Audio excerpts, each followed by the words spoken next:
Amén. Grande eres Jesús. ¿Me escuchan? Eso no me gustó, reverendo. Se oye feo.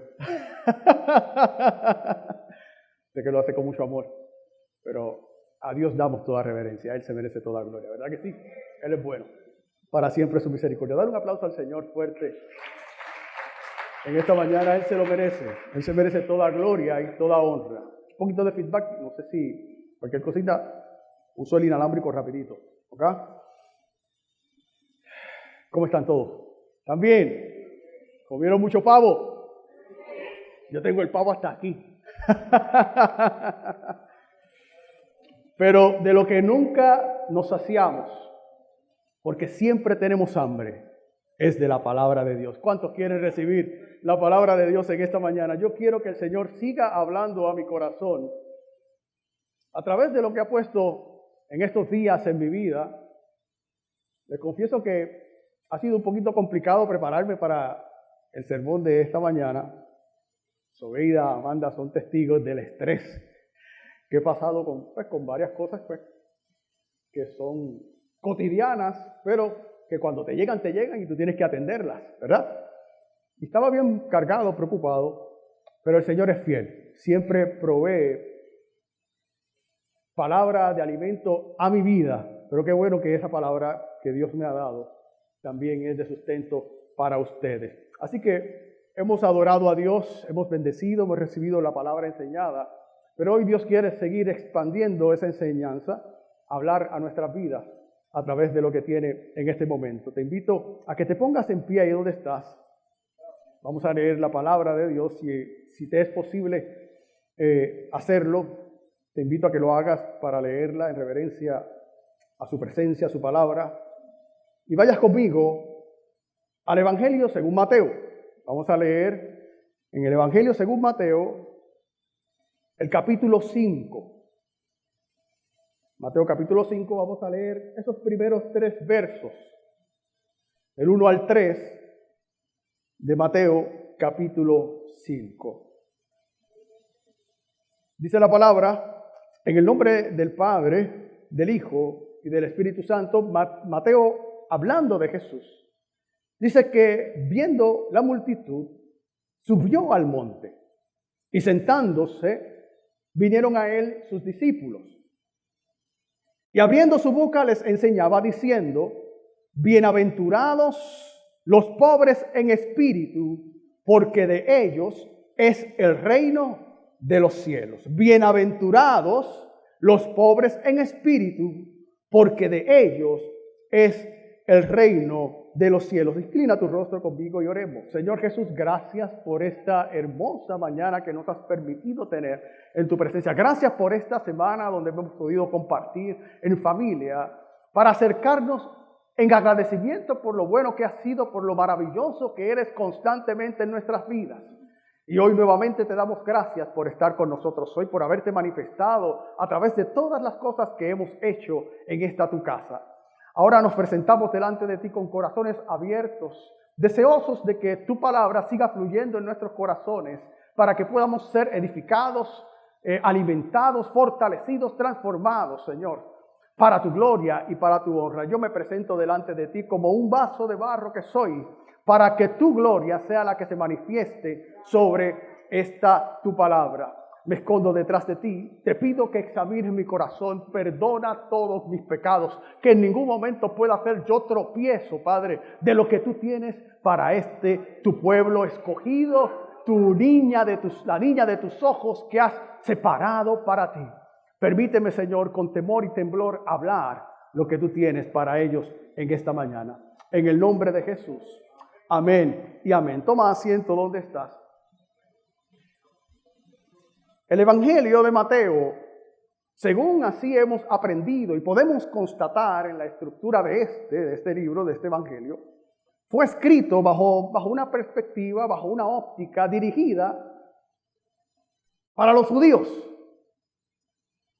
Mateo un día nació del corazón del Espíritu, sentarse, quizás en su casa, en algún lugar, no sé dónde, pensando quizás en unas amistades judías que tenían conocimiento de la ley, de lo que es el judaísmo, habiendo pasado por la experiencia de caminar con Jesús, verlo morir por él en la cruz, resucitar, tener esa experiencia de transformación del Espíritu Santo, y entonces con toda esa experiencia decide preparar esta carta para estos quizás sus amigos, con el deseo de que ellos puedan conocer lo que él experimentó.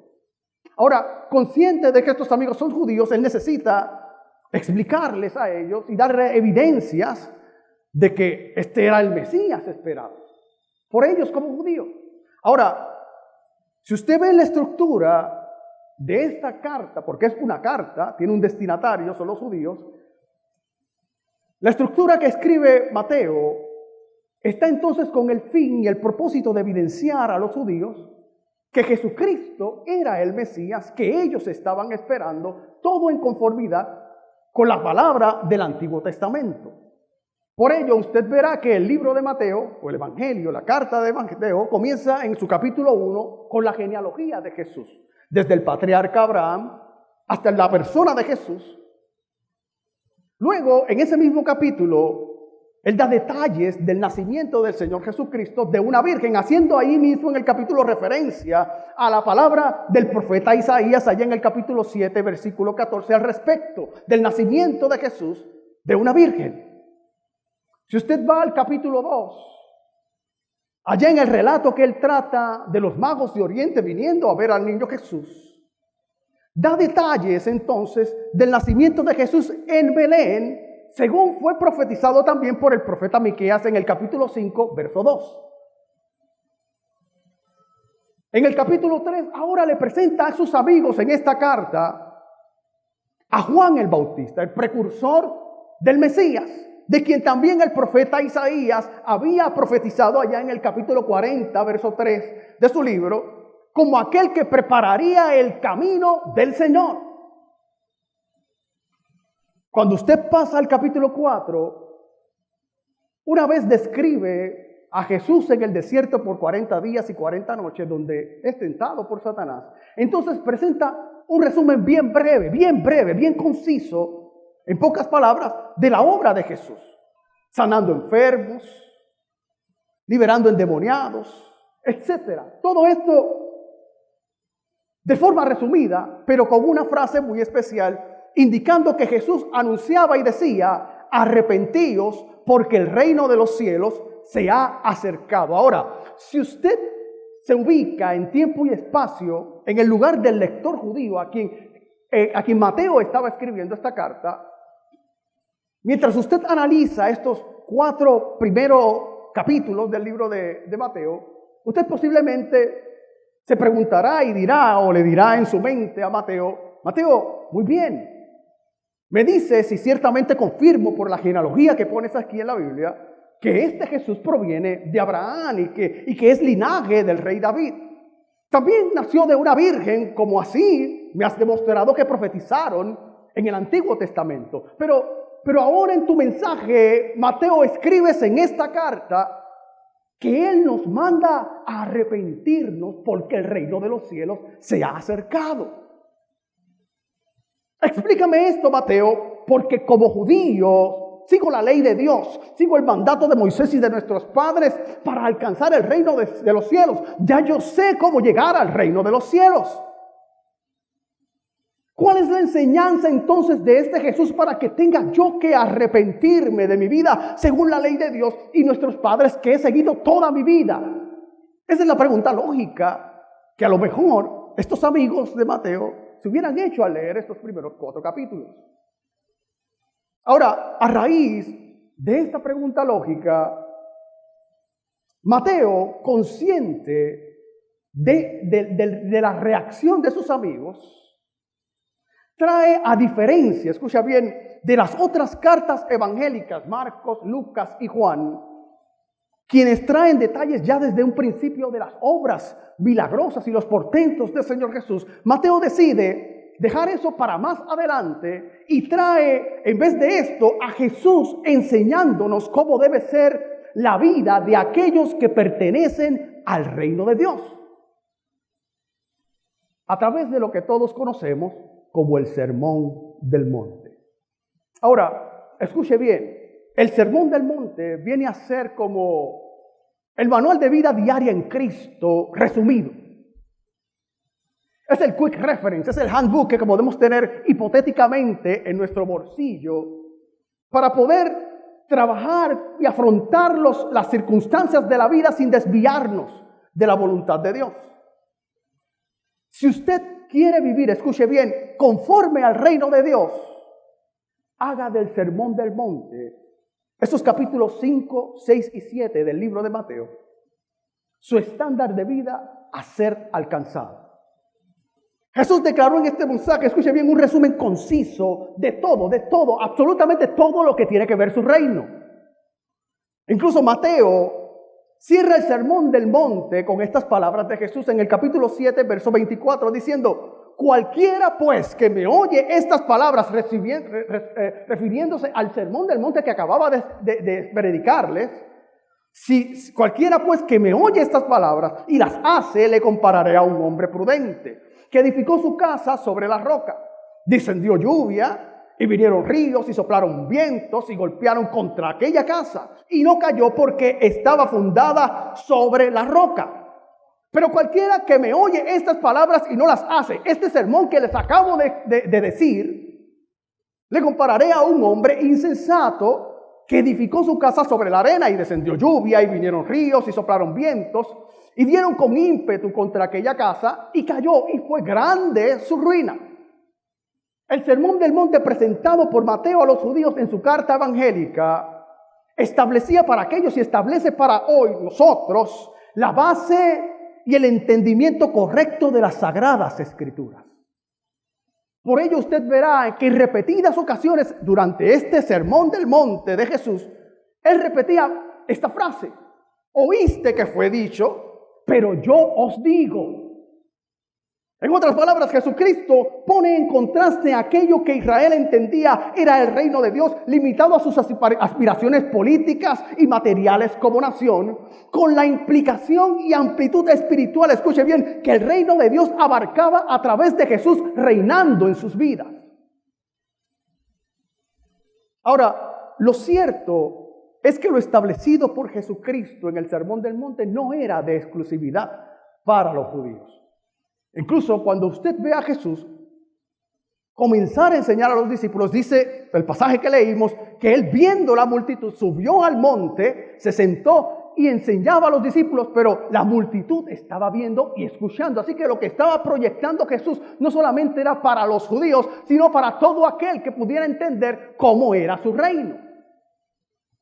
Y es que ciertamente, como judíos o gentiles, todos nosotros en la actualidad, escucha bien, cuando nos encontramos frente a estas palabras de Jesús en el Sermón del Monte, somos confrontados ante una revelación diametralmente opuesta, una paradoja hacia nuestra lógica de pensamiento humana sobre cómo alcanzar la felicidad, sobre cómo resolver nuestros conflictos los unos con los otros, sobre cómo amar, sobre cómo ser sustentados materialmente, sobre cómo relacionarnos con Dios, sobre aún cómo llegar al cielo, etc.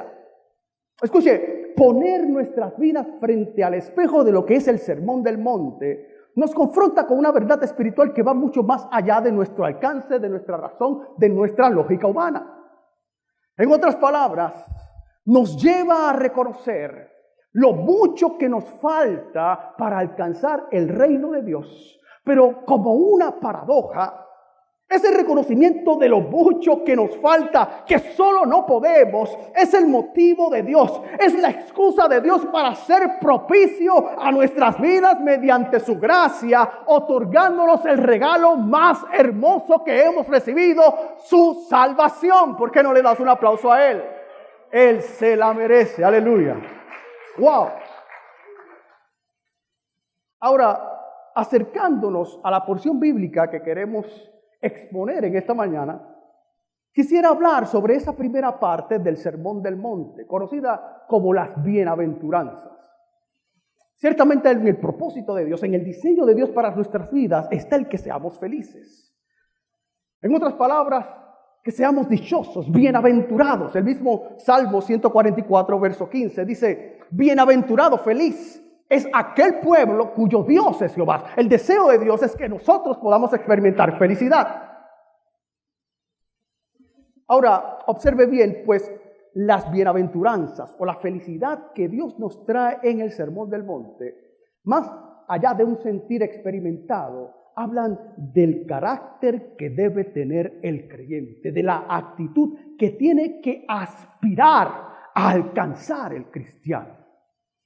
Es una bienaventuranza, es una felicidad, un gozo que no depende de las circunstancias exteriores que puedan afectarnos, pues es creada por Dios en nuestro corazón.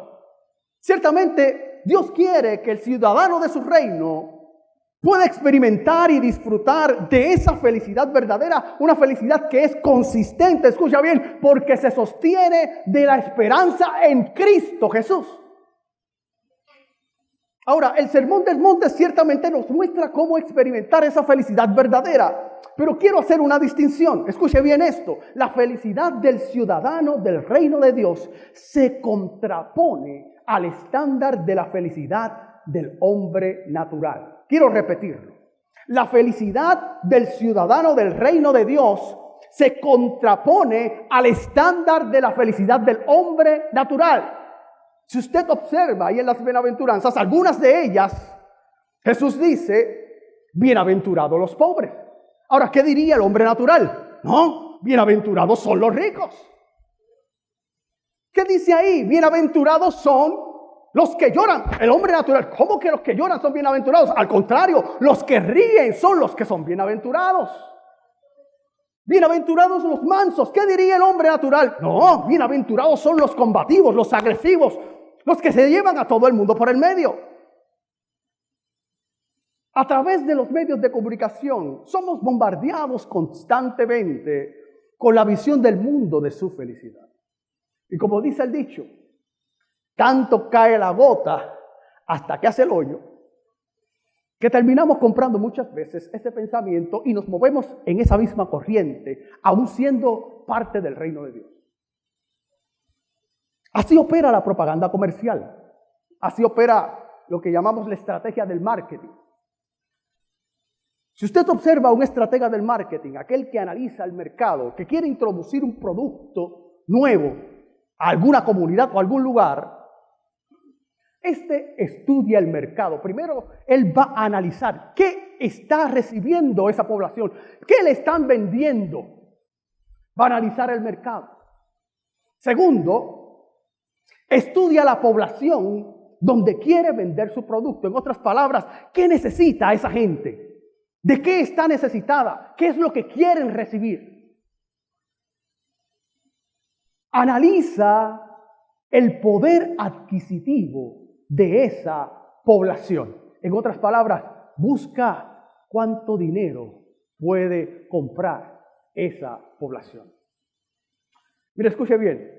Usted, por ejemplo, no verá en televisión regular o en las redes de uso regular la promoción de marcas o modelos de vehículos que son extremadamente caros.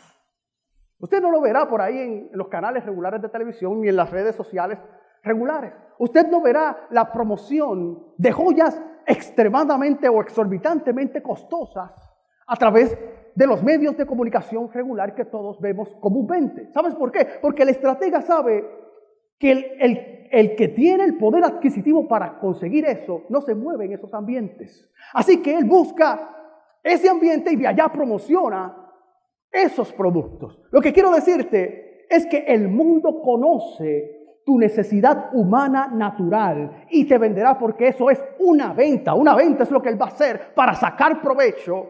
Te venderá una felicidad a tu alcance. Escucha bien, porque va a ser a tu alcance, que tú puedas comprar, que satisfaga tu deseo humano natural, que es efímero y pasajero. Así que ahora el estratega, una vez habiendo analizado todo esto, finalmente presenta el mercadeo de su producto.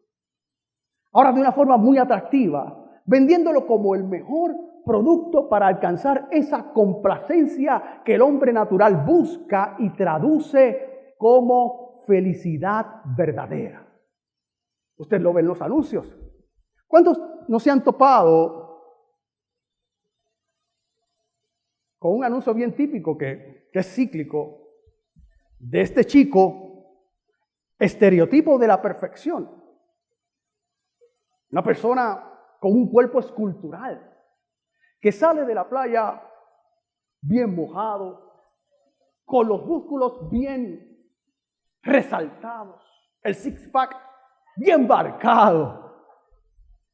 Y de momento se le acerca a esta chica, estereotipo de la perfección, hermosa, con un cuerpo escultural también, para anunciar un perfume. Entonces tú te preguntas, ven acá, ¿qué tiene que ver el perfume con ese cuerpo escultural?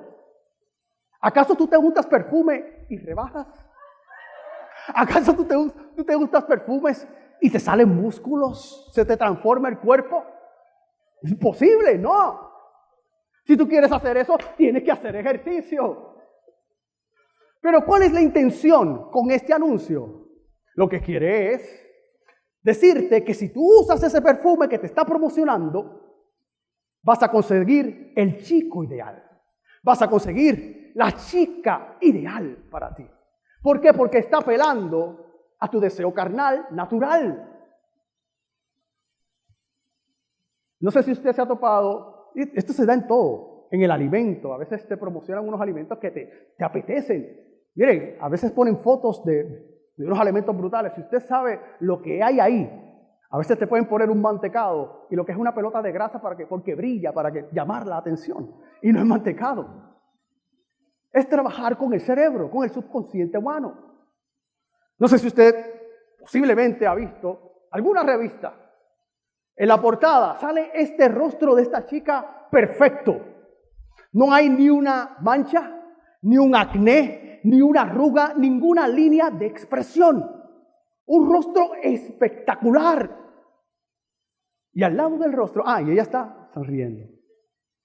Y al lado del rostro, ahí usted se encuentra una cremita. ¿Qué es lo que le está diciendo? Compra la cremita y vas a ser feliz con una cara perfecta. Porque él está apelando a una felicidad, pero son felicidades efímeras, pasajeras, ilusorias, que no son reales. Así trabaja el mundo en todas las ramas. Ahora, escuche bien, ciertamente, como seres humanos, hay necesidades de sustento, de compañía que necesitamos, sustentos de cubierta, de protección, que deben ser satisfechas. Ahora, ¿qué dice la palabra? ¿Qué nos dice Jesús?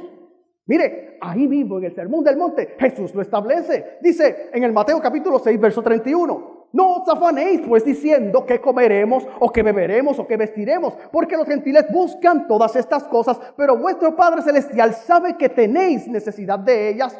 Mas buscad primeramente el reino de Dios y su justicia, y todas estas cosas os serán añadidas. En otras palabras, mire, el hombre natural ha invertido el sentido de la felicidad buscándola en el producto, en el bien material, y no en quien lo produce y lo da en abundancia. Escucha bien, iglesia. La felicidad verdadera y permanente se halla en aquellos que son parte del reino de Dios, que tienen el carácter y la actitud que les hace buscar y andar primero conforme a la voluntad de Dios, para entonces recibir de Él herencia, su bendición y su galardón. Dale un aplauso fuerte a Él. Nosotros buscamos y decidimos buscar el reino de Dios primero y su justicia. Ahora, ¿cuál es el carácter? ¿Cuáles actitudes asumen los que son bienaventurados? Los que experimentan esa felicidad verdadera en Cristo. Hoy nos vamos a concentrar en esa primera bienaventuranza de Jesús en el verso 3 del capítulo 5 de Mateo. Bienaventurados los pobres en espíritu, porque de ellos es el reino de los cielos. Bienaventurados los pobres en espíritu, porque de ellos es el reino de los cielos. Mire, ante nuestra lógica humana, parecería la peor estrategia de Jesús para promover la entrada a su reino. Mire, usted no verá en la promoción de algún producto que es dirigida a un mercado que no pueda comprarlo. Es pérdida. Usted no va a enfocar su producto en alguien que no lo puede adquirir. Ahora, ¿por qué Jesús introduce su evangelio con esta afirmación? No pierda de vista, escuche bien, que posiblemente para gran parte de aquella multitud que escuchó a Jesús decir estas palabras, fue la primera vez en escuchar el evangelio. De hecho, este es el primer sermón registrado en la Biblia de Jesús en su evangelio. Por lo que podríamos decir, mire, que es su carta de presentación. Son las primeras palabras que recibe su audiencia. Bienaventurados los pobres en espíritu. ¿Por qué es el paso inicial para ser feliz? ¿Por qué es el paso inicial para alcanzar el reino de los cielos? Escucha bien. Porque aquí es donde todos comenzamos con Dios. Aquí es donde todos comenzamos con Dios. Aquí es donde el que no ha conocido a Cristo como aquel que ha conocido a Cristo, sin esfuerzo alguno, puede hacer para alcanzar la felicidad verdadera. De hecho, ser pobre en espíritu es el fundamento, escucha bien, de las demás bienaventuranzas que le siguen que Jesús da en el sermón. Usted no podrá ser feliz, escuche bien, en tu lloro, hasta que hayas comprendido que es tu pobreza en espíritu la que te mueve a gemir por necesidad. No podrás ser feliz en tu mansedumbre hacia otros hasta que tu pobreza en espíritu no te haga comprender que no eres mayor que los demás. No podrás ser feliz en tu hambre y sed de justicia hasta que tu pobreza en espíritu te lleva a reconocer que no hay justicia en ti. No podrás ser feliz cuando actúas con misericordia hasta que en tu pobreza en espíritu no hayas experimentado recibir la misericordia inmerecida de Dios. Miren, ni hablar de alcanzar felicidad por los de corazón puro, ni alcanzar felicidad siendo un pacificador. Ser feliz en medio de la persecución. ¡Wow! Todas estas características toman base en un reconocimiento, escucha bien, de pobreza en espíritu. Es reconocer que nada tenemos, que nada hacemos, que el reino de Dios se alcanza solo por medio de nuestro Señor Jesucristo. ¡Wow! Si usted observa el sermón del monte de Jesús, aquí se establece el estándar para alcanzar su reino. En otras palabras, Jesús te dice, mira, alcanzar mi reino no es fácil. Tienes que subir muy alto, tan alto que es imposible por ti mismo lo puedas lograr. Por eso es que no puedo vendértelo como te lo vende el mundo, porque tú no tienes dinero alguno que pueda comprar el acceso al reino de los cielos. Si tú quieres entrar a mi reino, el primer paso que tienes que dar es reconocer tu pobreza espiritual, tu quiebra total, tu completa bancarrota ante mí.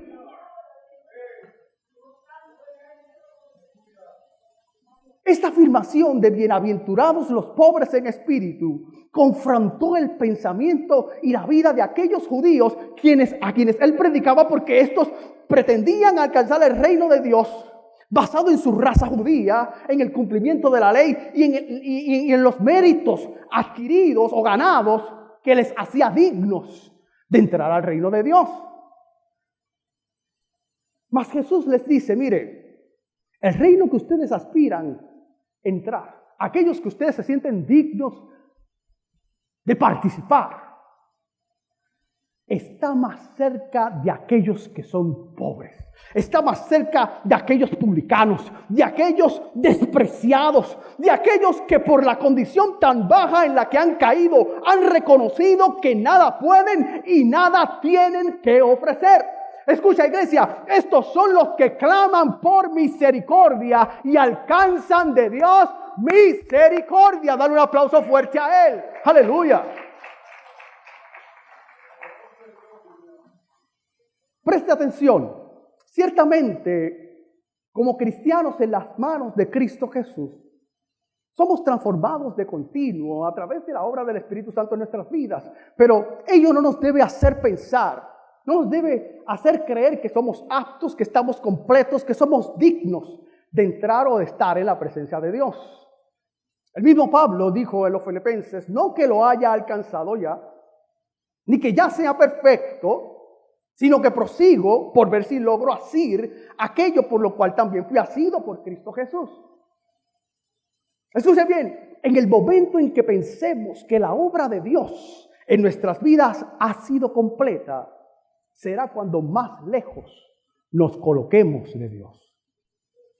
Mire, la única forma de entrar al reino de Dios, la única forma de hallar verdadera felicidad de Cristo es reconocer nuestra incapacidad de alcanzar o cumplir el estándar para entrar a su reino. El que es pobre en espíritu, escucha bien, es transformado por Dios en la medida que más y más reconoce su incapacidad espiritual ante Él. Esto es al revés al mundo. Tú quieres entrar al reino, dices, yo no soy digno, no puedo, no tengo fuerzas. Ahí se te abren las puertas para entrar al reino. Mientras tú digas, yo lo voy a hacer por mi cuenta, yo voy a orar, yo voy a santificarme en la presencia de Dios, en oración, en ayuno, con el pensamiento de que por tu esfuerzo vas a entrar, más te vas a alejar del reino de Dios.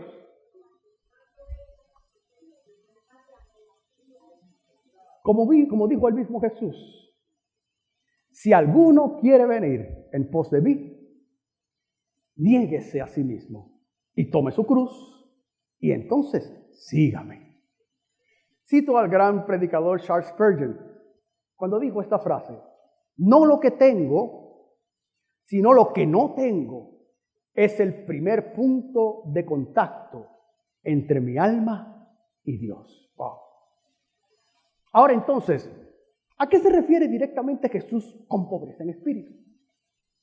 ¿Qué tipo de pobreza es la que Jesús requiere de ti y de mí para alcanzar el reino de Dios? Primeramente, permíteme decir que Jesús no está hablando de la pobreza que es material, no. Escuche bien, esta no es una condición física de bienes materiales del hombre que por su estatus social el mundo le considera insignificante. Ciertamente, y es triste decirlo, algunos han pretendido poner virtud espiritual a una condición de pobreza física, pretendiendo negarse el disfrute intencional de los bienes materiales con el fin de proyectar piedad y supuesta humildad. Yo no sé si usted, pero yo conozco, y yo estoy seguro que sí usted conoce, mire, a personas que podríamos considerar que están en condición de pobreza física, mas estos con igual orgullo, con igual altivez, actúan al igual que otras personas que pueden ser pudientes y se creen mejor que los demás. Esto no se trata de pobreza espiritual, física. Si este fuera el criterio, mire, no sería correcto dar dinero o alimento a los pobres, al necesitado, como nos demanda la palabra. Es más, seríamos piedra de tropiezo si hacemos esto bajo este criterio. Tendríamos entonces que aquellos que están muriendo de hambre, que mueran de hambre, para que puedan entrar al reino. Aquellos que están sufriendo, que sufran más, porque así están más cerca del reino de Dios. A los huérfanos que están desamparados, miren, que nadie los atienda, porque así son más espirituales. Ciertamente sería desastroso todo esto. Ahora, la pobreza física no es lo que Dios requiere para ser bienaventurado o ser feliz. Ser pobre o rico, escuche bien, poseer o no poseer bienes materiales no te hará bienaventurado en Cristo ni heredero del reino de Dios. De hecho, muchas personas en la Biblia, en pobreza física y otros en estatus de riqueza, alcanzaron el reino de Dios. Si usted ve a Nicodemo era un hombre rico, tuvo un encuentro con Jesús. José de Arimatea, aquel que enterró a Jesús, era rico. Por otro lado, la viuda que Jesús habla, que dio lo único que tenía en su ofrenda, aquella agradó a Dios también. Si usted ve a Filemón, de quien tenemos una carta en las epístolas de Pablo, este era rico. Por otro lado, Onésimo era esclavo de Filemón, que por su pobreza por su esclavitud o su condición de esclavitud, era pobre, pero también era siervo de Dios.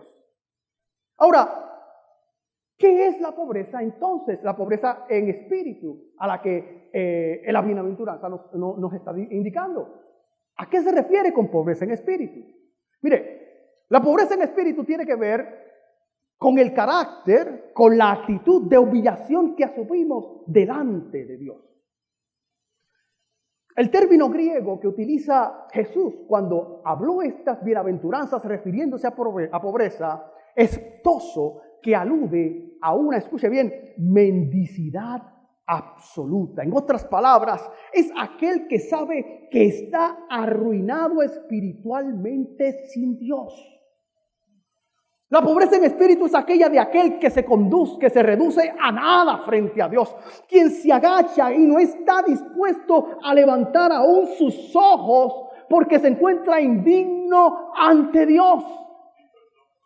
Es la actitud de aquel que, avergonzado realmente por su condición pecaminosa, ruega como un mendigo por misericordia, pues es la única alternativa que tiene en su vida.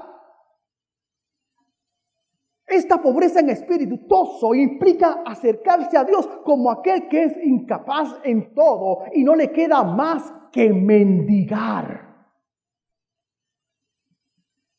Es reconocer que está inhabilitado. Es reconocer que no tiene oficio alguno, que no tiene talento alguno, que no tiene recursos, que su dependencia y esperanza total está en recursos que de fuente externa.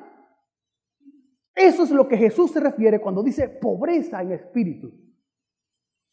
Así que, iglesia, si quieres entrar al reino de Dios, la pobreza en espíritu es el paso inicial que tienes que dar para alcanzarlo. Wow.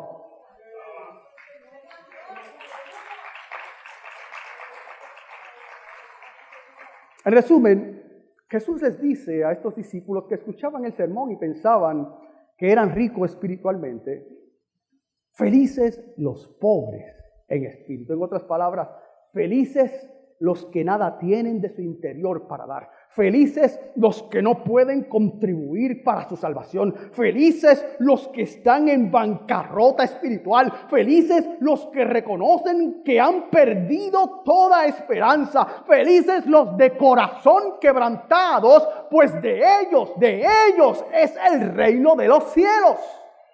¡Wow!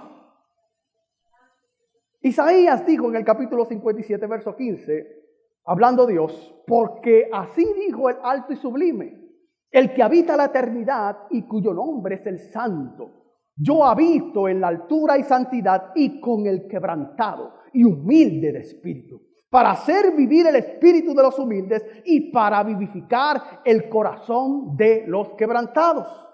Si usted va al capítulo 61 de Isaías, Dios también dice, el espíritu de Jehová el Señor está sobre mí, porque me ha ungido Jehová, me ha enviado a predicar buenas nuevas. ¿A quiénes? A los abatidos. A vendar. ¿A quiénes? A los quebrantados de corazón. A publicar libertad. ¿A quiénes? A los cautivos. A los presos, apertura de la cárcel. A proclamar el año de la buena voluntad de Jehová y el día de venganza del Dios nuestro. A consolar ¿a quiénes? A todos los enlutados. A ordenar a que los afligidos de Sión se les dé gloria en lugar de ceniza, óleo de gozo en lugar de luto y manto de alegría en lugar de espíritu angustiado, y serán llamados árboles de justicia, plantío de Jehová para gloria suya.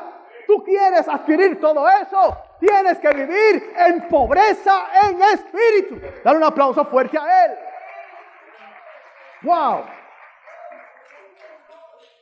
Escucha bien, reconocer nuestra incapacidad espiritual ante Dios es cuando nos hace aptos para alcanzar esa felicidad verdadera dentro del reino de Dios. Quisiera, como un ejemplo bíblico, que fuéramos al Evangelio de Lucas, en el capítulo 18, los versos 9 al 14. Creo que este pasaje es el relato más claro donde podemos constatar y entender el carácter de la pobreza en espíritu que nos da acceso al reino de Dios. Allí en Lucas, en ese capítulo 18, Jesús vuelve y se dirige a otro grupo de personas que se creen justificados. Y dice el verso 9, a unos que confiaban en sí mismos como justos y menospreciaban a los otros, dijo también esta parábola. 2 hombres subieron al templo a orar. Uno era fariseo y el otro publicano. Mire, ciertamente de la mala fama de los fariseos conocemos bastante. Ahora, permíteme hablar de los publicanos porque no se quedan atrás en mala fama y reputación, especialmente para los judíos. Mire, los publicanos eran aquellos que eran los recaudadores de impuestos, ¿verdad? Eran catalogados por los judíos como de la peor calaña, porque estos servían a los intereses de Roma. Acuérdense que los judíos estaban bajo el gobierno opresor romano. Así que los que se encargaban de sacarte los chavos del bolsillo eran estos. Y muchas veces injustamente. Incluso muchos de estos publicanos eran judíos. Por lo tanto, eran más despreciados por los judíos. ¿Por qué? Porque eran traidores al servicio del imperio, del opresor. Ahora, mira cómo dice la parábola, el verso 11. El fariseo, puesto en pie, oraba consigo mismo de esta manera: Dios, te doy gracias porque no soy como los otros hombres, ladrones, injustos, adúlteros y aún como este publicano. Ayuno 2 veces a la semana y doy diezmo de todo lo que gano. ¡Wow! Este hombre, la suprema santidad le podemos llamar. ¡Wow! Ahora, observe la actitud del publicano. Más el publicano, estando lejos. Parece que este publicano sí sabía el estado de su condición espiritual. En otras palabras, aún su vergüenza era tan grande que sabía que no podía ni acercarse, pues su pecado era tanto que no se sentía digno ni aún de entrar al templo, de lejos. Dice que no quería ni aún alzar los ojos al cielo, estaba como un mendigo, sino que se golpeaba en el pecho diciendo: Dios, sé propicio a mí. Dios, sé propicio a mi pecador. ¡Wow! Dice la palabra que Jesús indicó lo siguiente: os digo que éste descendió a su casa justificado antes que el otro, porque cualquiera que se enaltece será humillado, y el que se humilla será enaltecido. Iglesia, esa es la actitud, ese es el carácter, el proceder de los que son pobres en espíritu. Son nada, absolutamente nada, un cero a la izquierda frente al trono de Dios. ¡Wow! ¡Wow! Reconocen ante Dios su estado de impotencia, su estado de incapacidad y falta de dignidad, para alcanzar entonces su gracia en abundancia. Dios es bueno y para siempre es su misericordia. ¿Verdad que sí? Dale un aplauso fuerte a Él.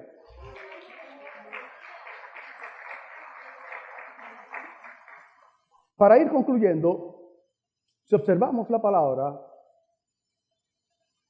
muchos que fueron usados poderosamente por Dios al servicio de su reino, primero reconocieron su incapacidad y pobreza en espíritu para ser aptos al llamado. Si usted ve a Isaías, cuando tuvo aquella visión del Señor, dijo: ay de mí, que soy muerto, porque siendo hombre inmundo de labios y habitando en medio de pueblo que tiene labios inmundos, han visto mis ojos al Rey, Jehová de los ejércitos. Dice el verso 8 que entonces dijo Dios: ¿a quién enviaré y quién irá? Dios tocó con un carbón encendido, perdonó la culpa de Isaías y luego lo llamó. Entonces Isaías respondió: heme aquí, envíame a mí. El apóstol Pablo aquel que tuvo un encuentro camino a Damasco con el maestro, dijo estas palabras: pero cuantas cosas eran para mi ganancia, las he estimado como pérdida por amor a Cristo. Aquello que yo creía que había aprendido, las estimé como pérdida por amor a Cristo. Y mira cómo dice: y ciertamente aún estimo todas las cosas, que aquello era pérdida, pero aún lo que soy hoy, dice Pablo, aún lo que soy, aún lo que estimo ahora, todas esas cosas también son pérdida por la excelencia del conocimiento en Cristo Jesús, mi Señor. Por amor del cual lo he perdido todo y lo tengo por basura. Todo lo que era, lo dijo, yo lo tengo por estiércol para ganar a Cristo. Wow. Ni hablar del apóstol Juan, su visión del Apocalipsis. De David, cuando Dios hizo pacto con él, quien dijo: ¿quién soy yo para que me visites? De Salomón, al pedir sabiduría, reconociendo que él no podía. Todos estos reconocieron su incapacidad y pobreza en espíritu para servir a Dios y alcanzaron de él misericordia. Bienaventurados los pobres en espíritu, porque de ellos es el reino de los cielos. Iglesia, hermano que me escuchas, la bendición de ser bienaventurado, de ser feliz, comienza con ser pobres en espíritu. Dale un aplauso fuerte al Rey de Reyes y Señor de Señores. Quisiera hacer un solo llamado. Si hay alguien que no conoce a Cristo en esta mañana, a diferencia de lo que te ofrece el mundo, venta de felicidad, Jesús hoy te dice: yo no puedo venderte mi reino, no lo puedes comprar. Al contrario, si te sientes indigno, si te sientes que no lo mereces, es cuando las puertas se te abren para que puedas entrar al reino de Dios. ¿Habrá alguien que quiera aceptar a Cristo como su único y exclusivo Salvador en esta mañana? ¿Alguien que no conoce al Señor? Si está ahí, te invito a que pongas tu mano en alto y le digas: Señor, hoy reconozco mi pobreza, mi bancarrota espiritual total, para que me des acceso a tu abundancia en el reino de Dios. ¿Habrá alguien? ¿Habrá alguien? Dios hoy extiende su misericordia sobre ti. Amén. Si no hay nadie, quisiera que todos nos pudiéramos en pie. Vamos a orar. No quiero hacer un llamado al altar a aquellos que necesitan ser pobres de espíritu, porque todos tenemos que andar en pobreza de espíritu. Si hago este llamado, todos tendríamos que pasar. Pero quiero exhortarles a que podamos andar conforme así Dios hoy nos habla. Oremos al Señor. Señor Jesús, gracias por esta hermosa mañana que nos permitiste tener. Gracias por tu palabra. Gracias porque hoy podemos reconocer ante ti que estamos en bancarrota total, que no somos dignos merecedores de tu presencia, de tu reino. Señor, para que tú puedas entrar en nuestro corazón y nos puedas hacer herederos del reino de los cielos. Te doy gracias por cada uno de mis hermanos, que nos podamos conducir, Señor, en la medida que tu Espíritu nos dirija, Señor, y nos conduzca en todo lo que hagamos. En el nombre poderoso de Jesús, te lo pedimos. Amén y amén. Dios te bendiga, iglesia. Dale un aplauso fuerte a Él. Aleluya.